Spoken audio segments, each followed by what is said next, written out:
faire ce petit texte, mais bon, j'ai une amie qui ne sait pas être présente ce soir, donc on va faire un petit texte pour elle. C'est pour dire qu'on pense à elle. Alors ça donne. Dynamique, un peu folle, ta présence on en raffole. Ton énergie nous manque, on se sent un peu vide. Tu es si craquant quand sur la piste tu t'agites. On pense très fort à toi, en croisant les doigts. Tu es forte, courageuse. C'est sûr, tu n'en sortiras que plus fabuleuse. Ton enthousiasme, ta joie de vivre nous redonne le sourire. Alors reviens-nous vite et redonne-nous la frite. Ça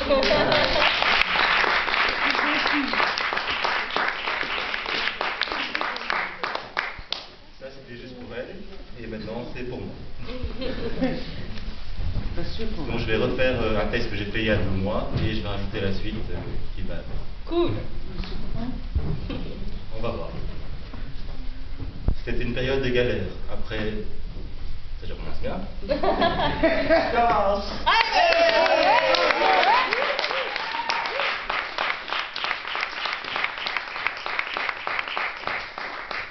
C'était une période d'insouciance après quelques galères.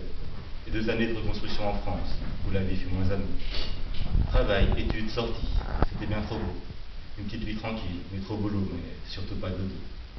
De la vie, des amis, du bonheur. Un projet de peau qui me tenait à cœur.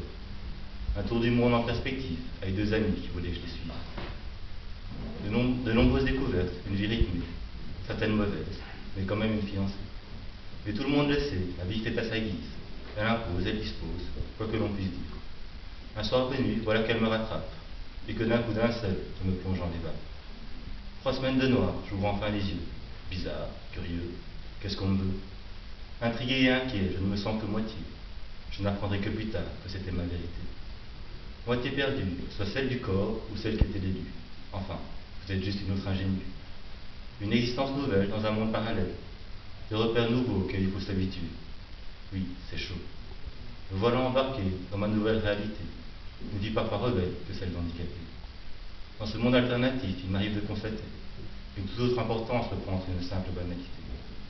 Pas de chute, pas de fin cette histoire, ni même de morale, il faut juste vivre, et puis voir. Pas de chute, pas de fin, juste un autre chapitre dans mon petit bouquin. Frustration, frustration, tel est le mot, tels sont les mots qui hantent mon cerveau. Sans cesse ou presque en comparaison de ce qui était faisable, de ce que nous faisions, à la recherche de ce qui est réalisable, de ce que nous réaliserions, enfin plutôt, de ce que nous réaliserons. Une période d'introspection et de reconstruction, comme pour certains dans leur moment de perdition, comme pour tant d'autres dans leur moment d'hésitation. Seules les contraintes sont différentes, certainement pas plus faibles, certainement pas plus fortes, juste différentes. Une fatigue lancinante qui me berce et me transperce, une douleur au premier abord insignifiante, mais qui avec le temps prend en importance. Une énergie limitée et décroissante à se demander à quoi rime son existence. Manque de moments pour se reposer, trop peu d'instants pour récupérer. Absence d'éphémère heureux qui vous emmène au-dessus des cieux. Je l'apaise quand au réveil on ouvre les yeux.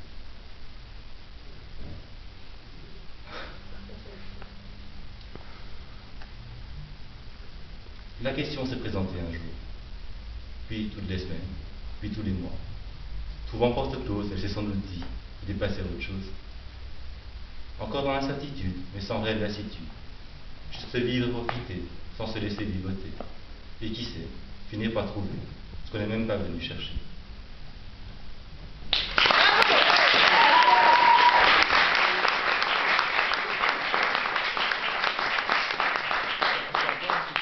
J'aimerais bien qu'à 3, je vais vous dire une phrase, et j'aimerais bien qu'à 3, tout le monde la répète. C'est pour mon ami qui est à l'hôpital. Donc la phrase, ça va juste être « on pense à toi ». Enfin, Céleste, on pense à toi. Donc, on pense à toi. 1, 2, 3. Céleste, on pense